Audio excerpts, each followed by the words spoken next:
पुलू रे सानाम को जोहार ताबो चलका मेना पे आशा इन बेस रे मेना पे पाले इन हो बेस रे मिनिया ताबो और थंबनेल नेल काते बना पे बुझाव दाड़ा कान गया ओका टॉपिक ते बनावा कना चलाते ते नेल पे ताबो वीडियो नितो जहाँ तीना नेलेआ अब यूट्यूब करे से फेसबुक करे जहाँ तीना माने सोशल मीडिया रे जे लबो हांसदा गे चर्चा चालू कना ताबो और ठीक गया लबो हांसदा जदि गुनाह काए एनखान दो लबो हांसदा उनी मा नाम गया ना गुनाह रिया कुड़े मा तो आबो जो नुकु सांतार जहाँ तीना यूट्यूबर वाला को मेना को ताबो नुकु माने आबो सांतार समाज पूरा को बदनाम चाबा के कम से कम उनी हो आबो सांतार गिद्रा कान गया और उनिया विरोधी ते आबो मेन लेखान चेत लाभ बो नामा जोतो होड़ा चैनल रेगी नेलिया लबो हांसदा नाका के हानका के तो ओना लगित मा कोर्ट कचहरी पुलिस मेना को उनको जहाना को फैसलाया ओना गे हुयुआ आबो मा ओडे उनी मा दोषी चे निर्दोष मा बाबो दोष दाड़े से जो उनको आको को फैसलाया और आबो जो नुआ बेकार बेकार ते उनी हड़टा बो दोषे कना जे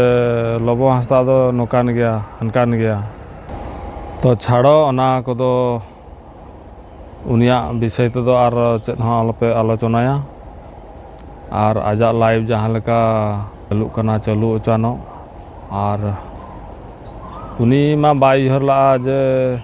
इनरिन हो ओड़ा रे गिद्रा पिद्रा एरामा जुतिन मेना को जे ओना दिनिसटा आज बाई हरला बांग उयहर काते और उनका कमी किया जे ओना दो आज कमी का से अकोय कमी का ओना दो आबो मा बाबो लय दाड़ेया आ जुदी ना भूले कमी का खान मना ओना मना नाम गया ना चांदो बंका नेल कान गया और आजा बाराते आबो मेन काते चेत हो लाभ बनु अनि जे इनी सपोर्ट कना मेनते तो ओना दो आलोपे मेना उनी दो इनी दो चिली हो बांग कना जेहेतु उनी भूल का माने उनी भूल रे कुड़े मा नाम गया और इनी सपोर्ट कना मेनते मेना और नवा दो जहाँ गे मिन हड़ मेन गया तो मेन दो मेन रे होगे किंतु उनका उन मेन दो बाय ठीक करना जे जेतो आबोरिन नुकु जहाँ तिना दिकु पुसी को मेना को नुकु आबो टुक उदू काते को मेताबन कना बांगा नुकु सांतार दो आको आको ते को ये छिपिंड कना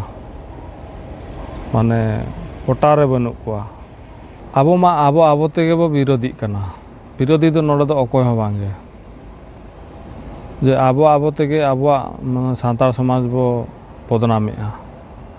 नोआ दो अकोय बुझाव दाड़ेया कना आबो जहाँ तिना यूट्यूबर वाला मेना को खाली व्यूज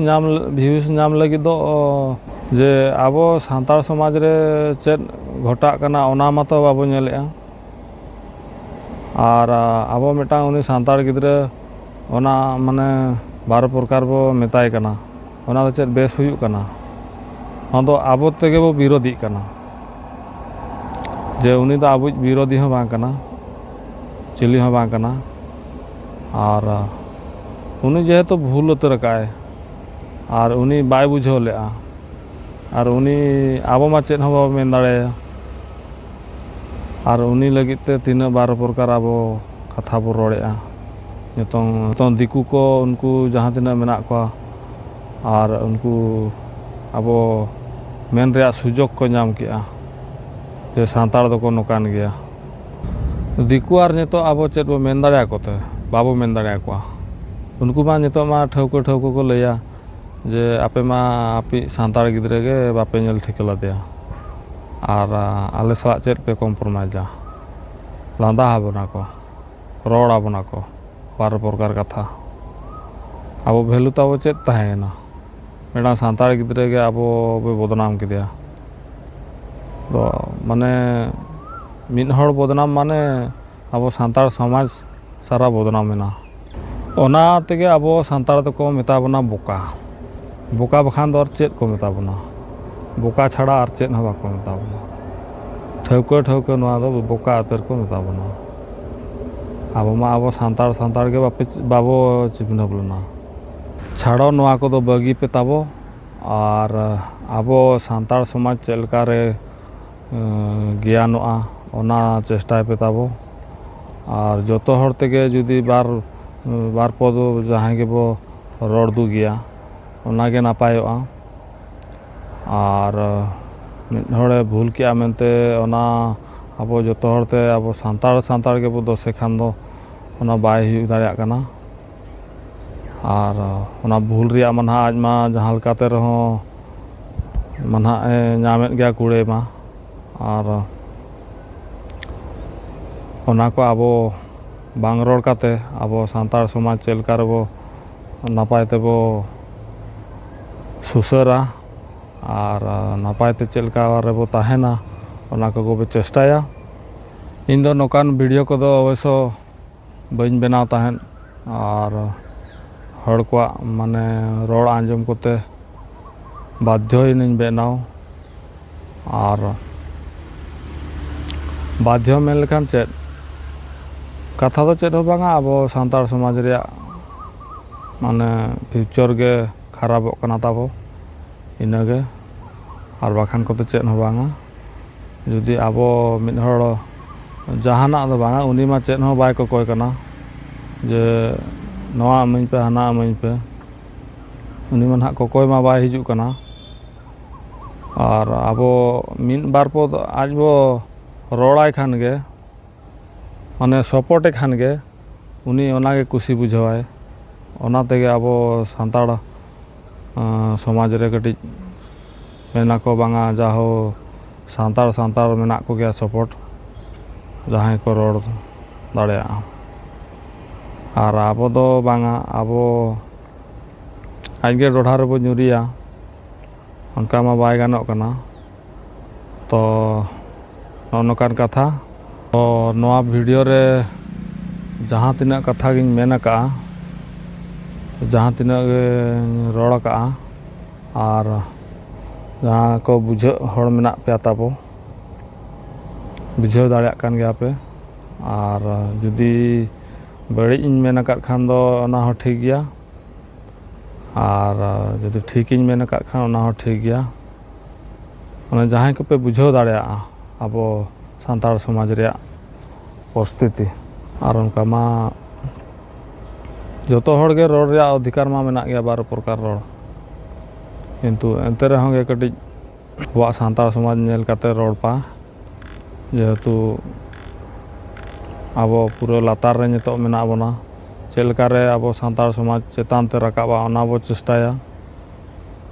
दिकु पुसी को जिमती आलो को रोड़ाबन मा इनगे नापाय कथा और कथा दो निकन गया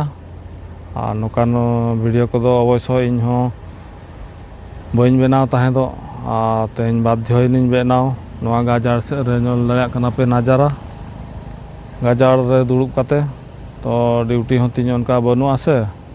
एनखान ओना हिसाब ते चलो आदिन मेनया अब बारेते मेटांग वीडियो बनाव हुआ तो नोकान टॉपिक को दो इन हो बइन बनाव बड़ाय ताहे दो आदो तेहिन कड़ी सुजोग इन नाम किया ओनाते नवा गाजार से रे दुड़ुब काते छुटाव कना ताबो वीडियो दो इनकन गया ताबो और अकोय को जुदी इना कथा पे कुसियात खान दो तो नवा दो ब्लॉग चैनल कना ना तीन और नोकान वीडियो को मा इन मा तिसो बइन अपलोड का आदो तेहिन बाध्य कनी अपलोड और नवा दो ना तीन ब्लॉग चैनल कना ब्लॉग चैनल रेगिन अपलोड तो जहाँ के नितो नवा वीडियो पे नेल ताबो और लाइक नोगा पे जुदी वीडियो पे कुसियात खान दो और जुदी वीडियो बापे कुसियात खान दो बापे लाइक रहो चढ़ा चेद हो बांग कना मा तबे जहाँ को इन वीडियो पे नेल ᱤᱧ ᱯᱟᱥᱴᱟ ᱠᱷᱚᱱ ᱡᱚᱦᱟᱨ।